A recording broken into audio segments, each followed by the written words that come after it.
Hello বন্ধুরা, আগেরবারে দেখেছিলে ভ্যানটা বারবার চেন পড়ে যাচ্ছিলো, কিন্তু কেউ ঠিক করতে পারছিল না, তাই আরেকটা দোকানে চলে এসেছিলাম। রোডের পাশে এই দোকানটায় দেখানোর পরে ভ্যানটা একটু দেখেই ভ্যানটা ঠিক করে দিয়েছিল। খানিকক্ষণ দাঁড়িয়ে দাঁড়িয়ে আকাশটা দেখছিলাম, দেখতে দেখতেই ভ্যানটাও ঠিক করে ফেলেছিল। একটু আগে যে ভ্যানটা চলছিল না, এখন সেই ভ্যানটাই কি স্পিডে চলছে। ভ্যানটার মাচাটা পাল্টানোর প্রচণ্ড দরকার। দেখতে পাচ্ছ মাচাটার কি অবস্থা হয়েছে। আমাদের যেহেতু আখের ব্যবসা, আখের জন্যই এই ভ্যানটা কেনা, আর এই ভ্যানটা করে আখই বিক্রি হবে, তাই মাচাটা পাল্টানো বেশি দরকার, কারণ বেশি লোড পড়বে তখন। দোকানে এসে বসেছিলাম, আর বাবার প্রচণ্ড কষ্ট হয়েছিল, দেখো বসে বসে জল খাচ্ছিল। খানিকক্ষণ বসে থাকার পরে তাদের কাঠের গোডাউনে নিয়ে গেছিলো। এই কটা মাছা দেখাচ্ছিল, তার মধ্যে আমি বললাম এই মাছটা ভালো, কারণ এটা সার কাঠ। বার করে ভালো করে দেখে নিয়েছিলাম যে কোনো পোকা মোকা আছে নাকি।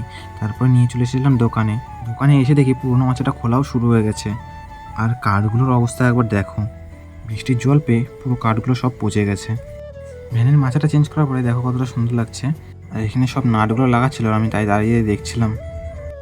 ভ্যানের মাচাটা চেঞ্জ করার পরে এখন কেউ বলবে না এটা পুরোনো ভ্যান, শুধু একটু রং করে দিলেই হয়ে যাবে। আমাদের ভ্যানের মাচা চেঞ্জ করা হয়ে গেছে, এখন যাচ্ছি বাড়ি। আর ভ্যানের মাচাটা চেঞ্জ করতে নিয়েছিল 1800 টাকা টোটাল খরচা নিয়ে। আজকের জন্য এটুকুনি।